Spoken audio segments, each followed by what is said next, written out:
BA third semester Hindi साहित्य के प्यारे विद्यार्थियों, आज चर्चा करते हैं हिंदी साहित्य का जो द्वितीय प्रश्न पत्र है, जो परीक्षा के लिए महत्वपूर्ण प्रश्न पत्र है, किस प्रकार से प्रश्न आने हैं उसकी चर्चा करते हैं। चलो आगे देखते हैं।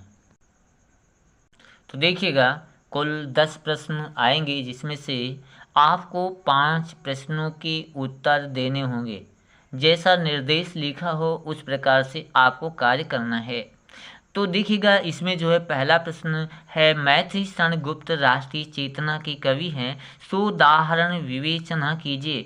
तो देखो, मैथिली क्षणगुप्त जी तो आपका पहला ही है, तो वो कवि तो उम्मीद है पूरा आना ही है, तो इनके विषय में आप अवश्य अध्ययन कर लीजिएगा। दूसरा देखिएगा, जयशंकर प्रसाद के काव्य सौष्ठव पर प्रकाश डालिए। देखिएगा, यदि आप जयशंकर प्रसाद जी को याद कर लेते हैं, जैसा फर्स्ट पेपर में भी मैंने आपको बताया है, वहाँ भी याद कर लेते हो, यहाँ तो देखिएगा कितना बेहतर रहेगा यदि एक जगह याद करते हैं, दोनों जगह काम आने वाले हैं। और जब भी लिखिएगा तो उदाहरण दे करके, इनकी जो काव्य की पंक्तियाँ हैं उसे अवश्य लिख करके सुदाहरण बात कीजिएगा, और जिससे जो है अधिक अंक आपको मिलेंगे। और ऐसे ही सूखा सूखा लिख दिए फिर तो भाई अच्छा नहीं रहता है। चलिए, अच्छा अगला प्रश्न देखिएगा, प्रसाद जी प्रेम और सौंदर्य के कवि हैं, इस कथन की सोदाहरण विवेचना कीजिएगा। हर प्रकार से देखिए, मैं बताऊं, छायावाद से तो पूछा जाना है, यानी उसके कवि तो जयशंकर प्रसाद जी तो कैसे छोड़ सकते हैं, तो उनको याद करके जाना है अच्छी तरीके से। अगला प्रश्न 4 नंबर का, छायावाद क्या है, उसकी प्रमुख विशेषताओं का उद्घाटन कीजिएगा। देखिए, फिर वही बात कर रहा हूँ, छायावाद। अगला प्रश्न है, निराला की कविताओं का मूल्यांकन कीजिएगा। तो जो निराला जी कवि हैं वो किस प्रकार की कविता हैं उस पर आपको चर्चा। और ये भी बार बार कहता हूँ ना कि हिंदी में जब भी आप लिखिएगा, जो ये प्रश्न हैं उनके उदाहरण ज़रूर दे दे करके, उनकी कविताओं के उदाहरण दे दे करके आप लिखिएगा, बहुत बेहतर रहेगा, बहुत अच्छा रहेगा। यदि आप उनके उदाहरण दे दे करके नहीं लिखते हैं, ऐसे सूखा सूखा लिख देते तो उतना मज़ा नहीं आता, अच्छा नहीं आता है। अगला प्रश्न है, देखिएगा, निराला की कविताओं का मूल्यांकन कीजिए। उसके बाद निराला के काव्य सौंदर्य पर प्रकाश डालिए। देखिएगा, हर प्रकार से बस वही प्रश्न को इधर से उधर घुमाने वाली बात है ना। निराला का जो काव्य है ना, उसमें सौंदर्य कौन कौन सा किस किस प्रकार का है वो सारी चर्चाएं करेंगे आप।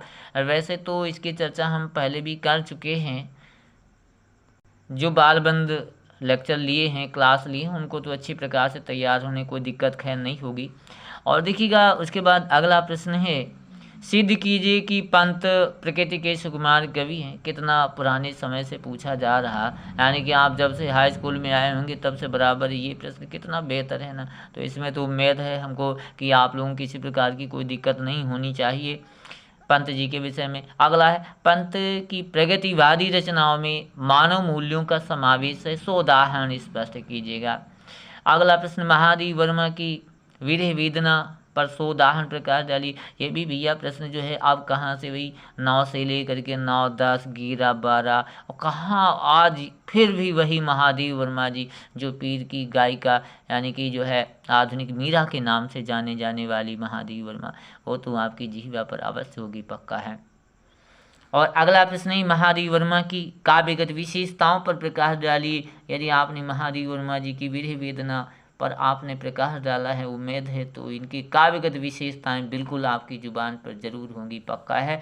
और यदि किसी प्रकार की दिक्कत हो अवश्य देखिएगा, और फिर भी आपको किसी प्रकार की दिक्कत हो तो मुझे अवश्य बताएं, जिससे आपकी समस्या का निदान करने में सहयोग करूं। अगला प्रश्न है, दिनकर जी मुख्यतः ओज और पौरुष के कवि हैं। ओज गुण यानी कि वीर रस के कवि हैं, तो ये भी आपको स्पष्ट करना है। उसके बाद दिनकर की काव्य सौष्ठव पर प्रकाश डाली। इनकी जो काव्य की विशेषता है, किस प्रकार से है, क्या प्रवृत्ति है और क्या चमत्कार है, ये सारा का सारा ये आपको देख लेना है। अगला प्रश्न है, राष्ट्र कवि के रूप में दिनकर की कविताओं का विश्लेषण कीजिए। उसके बाद केदारनाथ अग्रवाल प्रकृतिवादी कवि हैं, सो उदाहरण स्पष्ट कीजिए। उसके बाद कवि केदार के प्रकृति वर्णन की समीक्षा कीजिए। इस प्रकार से जो मैं आपको प्रश्न इतने बताए हैं आप तैयार करके जाइएगा, बहुत बेहतर तरीके से। यदि किसी प्रकार की दिक्कत हो, मैं फिर पुनः बता रहा हूँ, मुझे बताइएगा। आपकी समस्या का अवश्य निदान करिए। देखो, और इसी के साथ एक और बात करूँ, जब भी हिंदी की बात करो, चर्चा करो, पढ़ो, तो ज़बरदस्ती ना करो। ज़बरदस्ती करोगे तो कोई काम नहीं हो सकता है।